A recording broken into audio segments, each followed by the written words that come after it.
Сәлем достар, сендермен бірге мен Әмірхан Гол. Бүгін біз топ 3 Гаррис Мод ойынын көрсететін боламыз. Артына тіркеліп жазылуды ұмытпаңыздар. Менің арманым 100 подписчик, содан кейін одан да топ видео түсіре берем. Ал біз видеомызға кеттік.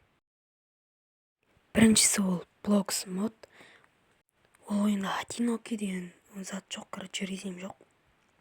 Яғни бір балалармен ойнай бересіздер, ең жаманы. Но, зато достар, заставка бар. Нормально, күшті, жалпы. NPC бүкілі бар ішінде. Тек ана өздеріңіз ойнай алмайсыздар. Біз келесі Гаррис модқа кеттік. Бұл да, заставка жоқ, но бір өздеріңіз ойнай аласыздар. Яғни одиноки игра қосқан бұда. Және де неше түрлі карталар бар.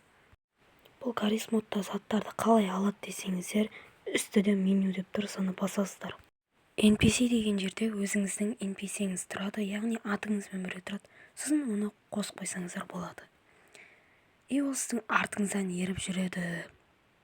Ал біз келесіне кеттік.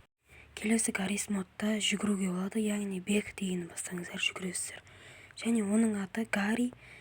И сосын жаңағы екі Гаррис мод бар, соның қосындысы, яғни бұда неде бар?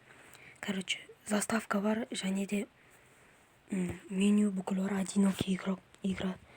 Міне жақта неше түрлі заттар бар, бірақ жаңағы екі Гаррис модқа жетпейткен базар жоқ. Солай. Өздеріңіз көріп тұрсыздар, жүгіруге болатын.